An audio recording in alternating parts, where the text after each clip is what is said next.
Hello friends, দেখছো আজকে রাতের ডিনারের মেনুটা? এই মেনুটারই ছোট্ট একটা রেসিপি তোমাদের সামনে নিয়ে এসেছি। ধনেপাতা, পনির, রোল ময়দা আর তেল যেটা দিয়ে মাখা হবে, আর জল, লবণ, সমস্ত দেখেই বুঝতে পারছো আজকে রাতের রেসিপিটা কি। পনির পরাঠা। পনির পরাঠা বানাবার জন্য যা যা লাগবে সমস্ত ইনগ্রিডিয়েন্টস আমি তোমাদের দেখিয়ে দিলাম এক হাতে ভিডিওটা বলে। এবার আটাটা মাখার পরেই তোমাদের দেখাবো। আরেকটা তাওয়াতে আমি জোয়ান, গোটা জিরে এবং শুকনো লঙ্কা নিয়ে নিয়েছি। আমার ক্যামেরায় যতটা সম্ভব ক্লোজ করে আমি দেখিয়ে দিচ্ছি আমি হাতে কি কি রেখেছি। জোয়ান নিয়েছি, গোটা জিরে নিয়েছি, শুকনো লঙ্কার বীজগুলো দেখা যাচ্ছে। এটাকে তাওয়ার মধ্যে একটু খুব ভালো করে রোস্ট করে নেব, তারপরে এটা একটা মিক্সিতে বেটে নেব। পনিরের নিজস্ব কোনো রকম স্বাদ পাওয়া যায় না, সেই জন্য আমি পনিরকে যথেষ্ট স্বাদযুক্ত করার চেষ্টাই করে থাকবো।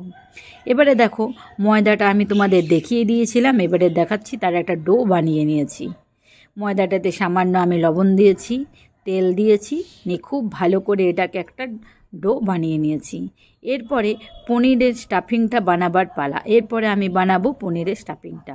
ময়দাটাকে ভালো করে মেখে একটা সাইডে আমি সরিয়ে রেখে দিলাম ঢাকা দিয়ে। এরপরে পনিরের কাজ স্টার্ট হবে। ধনেপাতা দেখতেই পাচ্ছ, এটা আমার 500 গ্রাম পনির। এই পনিরটাকে এবারে স্টার্ট করব একটা স্টাফিং বানাবার জন্য, যেহেতু আজকের মেন ইনগ্রিডিয়েন্টসটাই হচ্ছে পনির পরাঠা। আমি কিছুটা পেঁয়াজকে খুব ভালো করে, খুবই জিরে জিরে করে কেটে নিয়েছি, খুবই জিরে জিরে করে, খুবই সরু সরু করে কেটে নিয়েছি। আর সঙ্গে কেটে নিয়েছি ধনে পাতা কেটেছি, আর কিছু পেঁয়াজ কেটে নিয়েছি, যেটা তোমাদের তাওয়ার মধ্যে দেখালাম। তার একটা মিক্সিতে খুব ভালো একটা স্মুথ একটা গুঁড়ো তৈরি করে নিয়েছি। আর সঙ্গে নিয়েছি লাল লঙ্কা গুঁড়ো, হলুদ, নুন। এরপরে এই সমস্ত কিছু দিয়ে আমি পনিরের একটা স্টাফ বানাবার চেষ্টা করছি। দেখো তোমরা, তোমাদের সামনে ক্যামেরাতে আমি সমস্ত ব্যাপারটা তুলে ধরছি। যে মশলাটা আমি করেছি মিক্সিতে সেটাও দিয়ে দিয়েছি, লবণ দিয়ে দিয়েছি, নুন দিয়ে দিয়েছি, নুনটাই লবণ সরি, আর হলুদ দিয়েছি, লঙ্কা গুঁড়ো দিয়েছি, একটু নুন দিয়েছি। সমস্ত কিছু দিয়ে এটাকে খুব ভালো করে ক্রাশ করে খুব ভালো করে একটা পেস্ট নয়, জাস্ট একটু হাতে করে দোলে দোলে মেখে নেব, যাতে স্টাফিংটা যখন আমি একটা আটার ডোয়ের মধ্যে ভরবো তখন যেন ফেটে বেরিয়ে না যায়, সেটারই একদম খেয়াল রাখতে হবে। কারণ এই জিনিসটা আমি কিন্তু কড়াইয়ে তেলে ভেজে করছি না, পুরো ব্যাপারটা আমি হাতে চটকে করছি। তোমরা দেখে নিয়েছো কীরকমভাবে ব্যাপারটা হয়, স্টাফিংটা কীরকম তৈরি হয়েছে, কীরকম কালার হয়েছে বা কীরকম দেখতে লাগছে। আরেকবার তোমাদের আমি বলে দিচ্ছি, এই পনিরের স্টাফিংটা যেটা বানিয়েছি সেটাতে আমি কী কী ইনগ্রিডিয়েন্টস দিচ্ছি। শুকনো খোলাতে আমি জোয়ান, গোটা জিরে আর শুকনো লঙ্কা কিছুটা ফ্রাই করে নিয়েছিলাম, সেটা আমি মিক্সি গ্রাইন্ডারে বেটে একটা স্মুথ একটা শুকনো ঝরঝরে একটা পেস্ট বানিয়ে রেখেছিলাম। পেস্ট তো বলে দিচ্ছি শুকনো সেটা। আর তার পনিরটাকে গোটা 500 গ্রাম পনির নিয়েছিলাম। সেই পনিরের মধ্যে খুব জিরে জিরে করে কাটা পেঁয়াজ ছিল, ধনেপাতা ছিল, আর তোমার ওই শুকনো মশলাটা ছিল, আর নুন ছিল, একটু হলুদ ছিল, আর একটু গুঁড়ো লঙ্কা ছিল। আর হ্যাঁ, আমি ক্যামেরাতে ক্যাপচার করতে পারিনি, এই পনিরের মধ্যে আমি কিছুটা লেবু রস আমি অ্যাড করেছিলাম।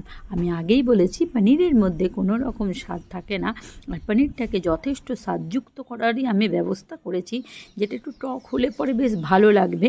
সেজন্য আমি একটুখানি লেবুর রস অ্যাড করেছি, যেটা আমার ক্যামেরাতে তুলে ধরা হয়নি। আর আগেই বলেছি আমার এক হাতে করতে হয় সমস্ত ব্যাপারটা, সেই জন্য সমস্ত কিছু রেকর্ডিং করাটা আমার একটুখানি টাফ হয়।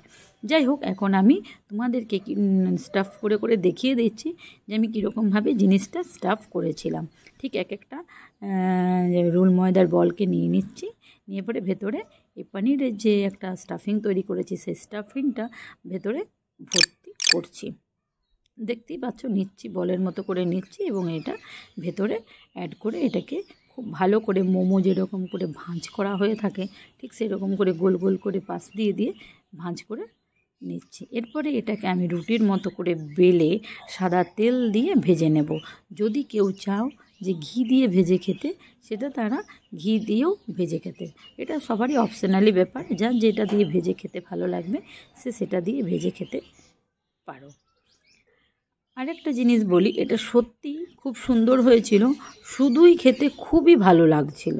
দেখো আমি বেলে নিচ্ছি,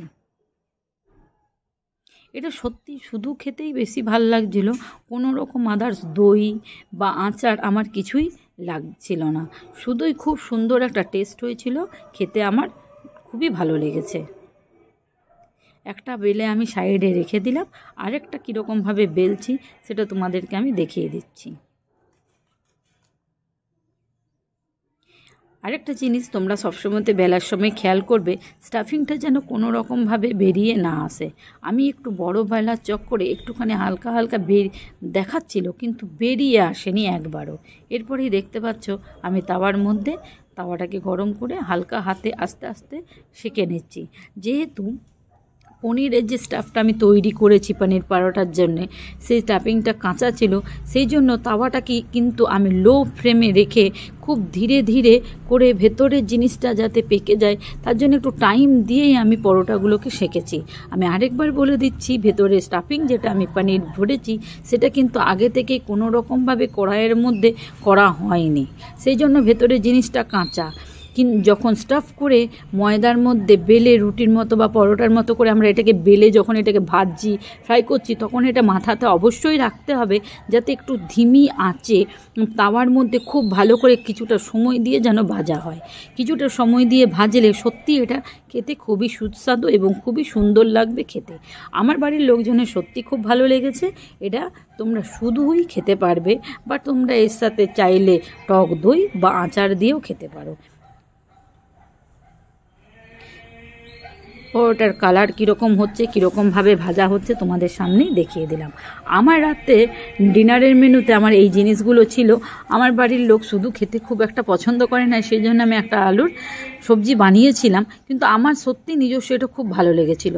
ভেতরের স্টাফিংটা কীরকমভাবে সেদ্ধ হয়েছে সেটা তোমাদেরকে দেখিয়ে দিলাম। আজকে এই পর্যন্ত।